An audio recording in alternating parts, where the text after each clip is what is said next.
సామెతల గ్రంథము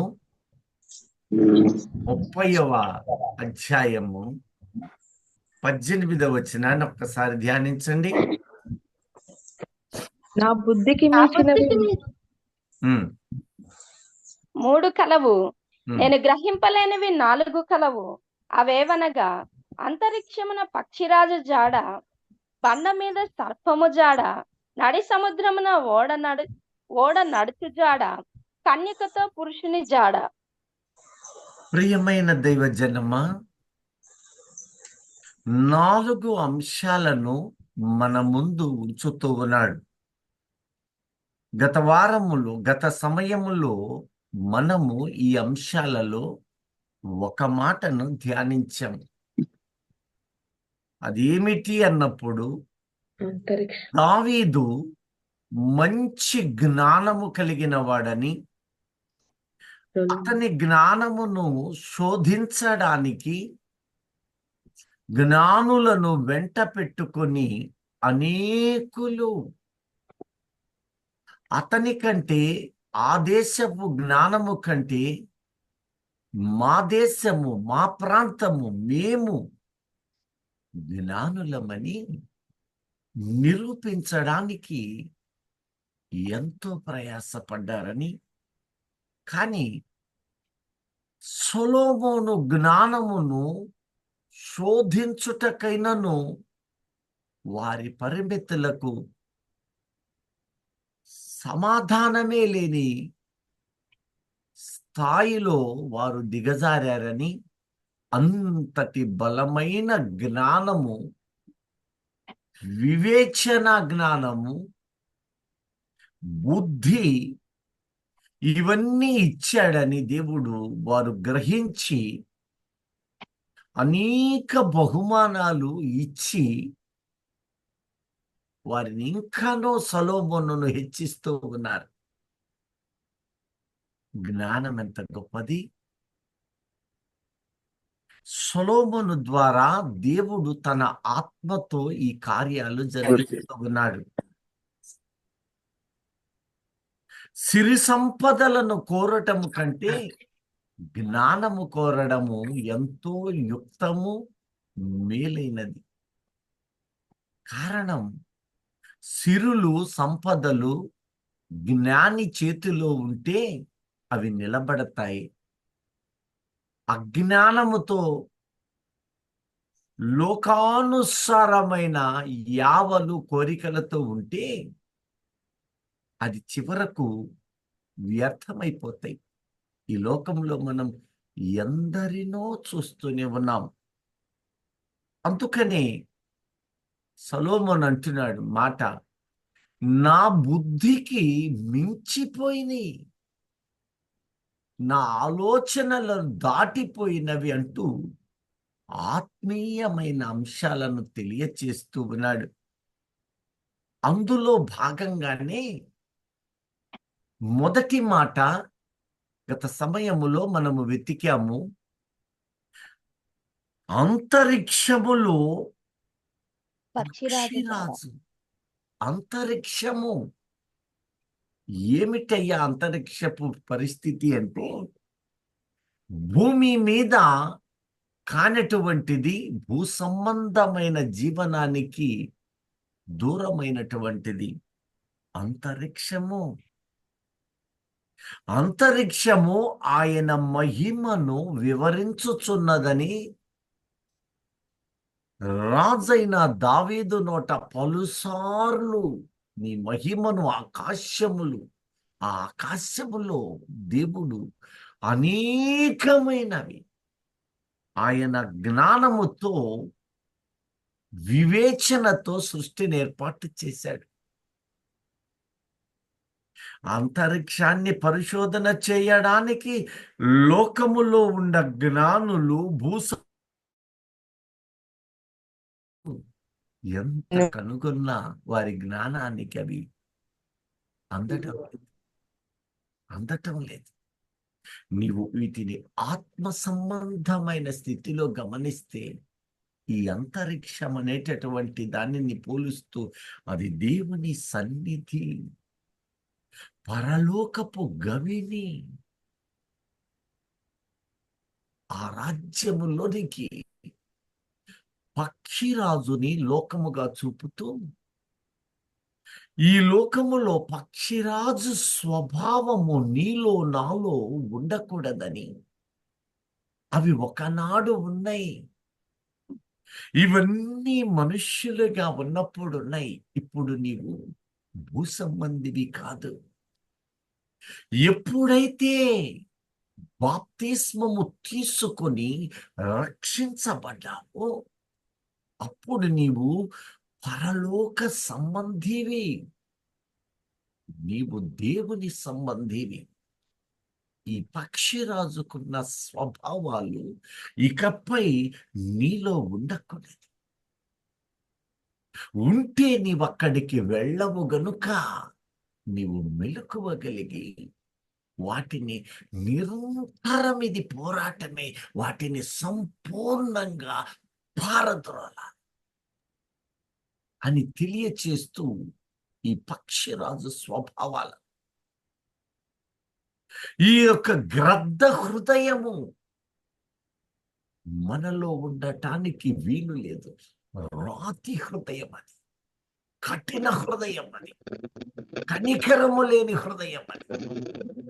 ఇలా ఆ స్వభావాలను దేవుడు తెలియచేస్తూ వస్తూ ఉన్నాడు.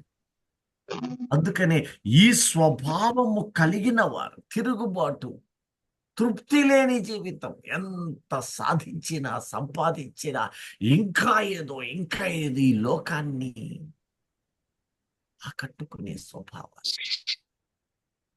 ఇలాంటి జీవితాలట అక్కడ నేను చూడలేదు.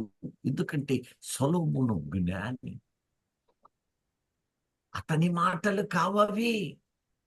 పరిశుద్ధాత్మ దేవుడు అతనిలో నుండి మాట్లాడుతూ ఉన్నాడు, మన కోసం, నీ కోసం, నా కోసం. మనం అలాంటి స్వభావాలను సంపూర్తిగా వదులుకోవాలట. ఇది మొదటి మాట. రెండవ మాట అంటూ ఉన్నాడు, ఇదిగో బండ మీద సర్పము యొక్క జాడ. నువ్వు భౌతికంగా చూస్తే బండ మీద సర్పం ఎందుకు పాకదు? జాడ అంటే నివాసం, జాడ అంటే నివాసం. ఇక్కడ ఈ బండ మీద సర్పము జాడ అన్నప్పుడు ఈ సర్పము యొక్క హృదయము ఎలా ఉంటుందో, సర్పము యొక్క జీవితము ఎలా ఉంటుందో ప్రభువు అనేక చోట్ల తెలుపుతూనే ఉన్నాడు, అనేక సందర్భాలలో. ఇప్పుడు ఒక్కసారి మత్తయి సువార్త 3వ అధ్యాయము 7 నుండి ఒక్కసారి చదవండి. నీలో నాలో ఈ స్వభావాలు ఉంటే మనకు తెలియకుండానే సర్పము మనలను మింగుతూ ఉన్నాడు. అలా మింగ వీలు లేదు. మనము దేవుని బిడ్డలు ఒకవేళ పొరపాటునైనా ఈ సర్పము యొక్క స్వభావాలు మనలో కనపడుతూ ఉంటే మనము మెలకువ కలిగి ఉండాలి, వాటిని పారద్రోలాలి. అయ్యా, ఈ దినము నన్ను జ్ఞాపకం చేసుకోయా, అయ్యా నన్ను జ్ఞాపకం చేసుకోమని సాతానును ఎదిరించుడి, అప్పుడు వాడు మీ యొద్ద నుండి పారిపోతాడు. ఈ సందర్భంలో మీకు ఒక చిన్న మాట గుర్తు చేస్తాను. చాలా మంది ప్రార్థనలు చేసేటప్పుడు అపవాదిని బంధిస్తున్నాను, సాతానా నిన్ను ప్రభువు నామములో బంధిస్తున్నాను, మానవ ఆవేశంతో వాణ్ణి బంధిస్తారు. ఇప్పుడు ఉదాహరణకి ఒక మాట మీ ముందు ఉంచుతాను. ఒక మనిషి లోపల వాడు వచ్చి చేరాడంటే వాని లోపల ఉన్నాడు. ఇప్పుడు నువ్వు ప్రభువు నామములో బంధించావు అంటే ఎక్కడ బంధించావు చెప్పండి? మనిషిలో బంధించావు. వాళ్ళలోనే బంధించావు. వాడు ఇంకా మంచి మాట చెప్పావు బెదరు, నేను వీడిని బంధించుకోవడానికే వచ్చాను, నువ్వేం చేశావు, ఇక్కడే ఉండమంటున్నావు. వాడు చెట్టు కాయ కోయటానికి వచ్చాడు, నువ్వు ఏకంగా ఆ చెట్టుకే కట్టేశావు. నువ్వు గురిపెట్టి నిద్రపోయే సమయం చూస్తాడు, ఆ చెట్టు కాయలు చిన్నగా కోసుకుంటాడు. ఆ హృదయంలోని బంధించే అధికారము మనకి ఇవ్వలేదు. ఇంతకు మునుపు నేను మీకు పలుసార్లు చెప్పాను, మరలా ఆలోచన చేయండి. బంధించు అధికారము సాతానుని మనకివ్వలేదు. అయితే మనము బంధించాల్సినవి ఉన్నాయి, వాటిని బంధించాలి. అవి శరీర క్రియలు. శరీర క్రియలు చూడండి, గలతీయులకు రాసిన పత్రిక 5వ అధ్యాయము 19. ఈ క్రియలు నీలో కానీ నాలో కానీ మనుష్యులము పొరపాట్లు చేస్తూనే ఉంటాము, చేశాం. ఇప్పుడు వాటిని తొలగించాము, చంపివేశాం.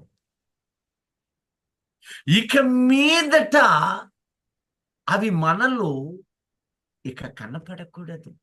అది ఒక గుణపాఠమై మనము సంపూర్ణులుగా మార్చబడాలి. చూడండి, గలతీ 5వ అధ్యాయం శరీర కార్యములు స్పష్టమై ఉన్నవి. ఆ, అవేవనగా జారత్వము, ఉమ్, అపవిత్రత, జారత్వము, అపవిత్రత, కాముకత్వము, కాముకత్వము, విగ్రహారాధన, విగ్రహారాధన, అభిచారము, అభిచారము, ద్వేషములు, ఆ కలహము, ఆ మత్సరములు, ఆ క్రోధములు, క్రోధములు, ఆ కక్షలు, ఆ ఛేదములు, ఆ విమతములు, ఆ అసూయలు, ఆ మత్తతలు, అల్లరితో కూడిన ఆటపాటలు మొదలైనవి.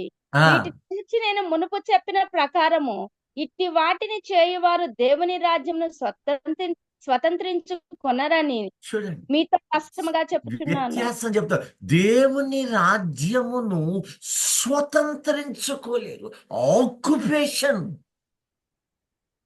దేవుని రాజ్యములో నీవున్నావు, ఆ రాజ్యము నీలో స్వతంత్రత ఇవ్వలేకపోతుంది.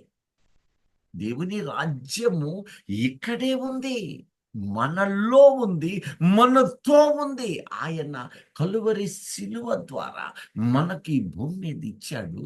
కానీ ఈ రాజ్యములో నువ్వు ఉంటూ ఉన్నావు. కానీ ఈ రాజ్యములో ఉన్న ఆనందము, ఈ రాజ్యములో పరిశుద్ధాత్మ సంతోషము, సమాధానము, పరిశుద్ధాత్మ శక్తి నీవు సంపూర్ణంగా అనుభవించలేక ఇంకా లోకములో అల్లాడుతూ. అదే దేవుని రాజ్యమును నీవు స్వతంత్రించుకొని నీ పూర్ణ హృదయముతో క్రీస్తుని కలిగినట్లయితే, ఆత్మను సంపూర్ణంగా పొందినట్లయితే, శ్రమలలో, వేదనలలో, బాధలలో ఎన్ని కష్టాలు వచ్చినా ఆయన ఆయన ఆయన నీకోసం అనే హృదయముతో పరితపించే మనస్సు నీలోకి వస్తుంది. ఇవన్నీ వాడి దూతలుగా నీలో ఉండి నిన్ను బంధించాయి, నిన్ను ఆల్రెడీ బంధించాయి. ఇప్పుడు సేవకుడు వచ్చి యేసుక్రీస్తు నామములో బంధిస్తున్నాను, ఆల్రెడీ బంధించేసి అందులో మరలా దూరి హాయిగా బాగా చెప్పావు బ్రదర్ అన్న రీతిలో రెస్ట్ ఇస్తే ఆలోచన చేయండి. ఇప్పుడు వీటి స్వభావము సర్పము జాడ ప్రధానమైనది. ఏమంటున్నాడో తెలుసా? మత్తయి 3:7లో చదువు. అతడు ఉమ్. పరిసయ్యులలోను సద్దుకైలలోను అనేకులు బాప్తిసం పొందవచ్చుట చూచి ఒక్క నిమిషం. సద్దూకయ్యులలోను పరిసయ్యులలోను పరిసయ్యులలోను అనేకులు బాప్తిసం వీళ్ళిద్దరిని చూడండి. వీళ్ళు ఎలాంటి సేవ, ఎలాంటి స్థితులు, ఎలాంటి జీవితమో బైబిల్లో ప్రభువు మనకు పులిసిన పిండి, పులిసిపోయిన పిండి అట్టు వేయడానికి, తినడానికి ఏ రీతిగా భోజనానికి తీసుకుంటాం? పులిసిపోయిన కూరలు. మనము దానినే ఇక్కడ పాచిబట్టిన, పొంగిన, నువ్వు ఎలా పిలిచినా వాటి భావాలు ఏకరీతి. ఈ పరిసయ్యులు సద్దూకయ్యులు బాప్తిస్మము పొందవస్తూ ఉంటే అప్పుడు ఈ దైవజనుడు అంటున్న మాట చూడండి. సంతానమా ఆ రాబో ఉగ్రతను తప్పించుకొనుటకు నీకు బుద్ధి చెప్పిన వాడెవడు? ఆ మారు మనసుకు తగిన ఫలము రాబోవు ఉగ్రతను తప్పించుకొనుటకు తప్పించుకోవడానికి నీకు బుద్ధి చెప్పిన మీకు వాడెవడు? బుద్ధి చెప్పింది ఎవడు? ఎలా వచ్చారు మీరు? ఎలా తెలివి వచ్చింది మీకు? మీకింత గొప్ప మనస్సు ఎలా మారింది? ఇది నిజమేనంటారా? మీ మారేవో అన్నావే, ఈ మార్పు నిజమైన మార్పేనా? లేక ఒక సమస్యను బట్టో, ఒక వ్యాధిని బట్టో, ఒక కీడును బట్టో, రోగాన్ని బట్టో అప్పుడప్పుడు కొందరు దేవుని దగ్గరకు వస్తుంటారు. దేవుని దగ్గరికి మా గురించి ప్రార్థన చెయ్యండి అంటూ వస్తుంటారు. అది అయిపోయాక చిన్న చిన్నగా మళ్ళీ ఒకేసారి మాయమైతే ఫీల్ అవుతారు. ఎంతమంది అలా ఉంటున్నారు ఈ దినాన్ని చూసారా?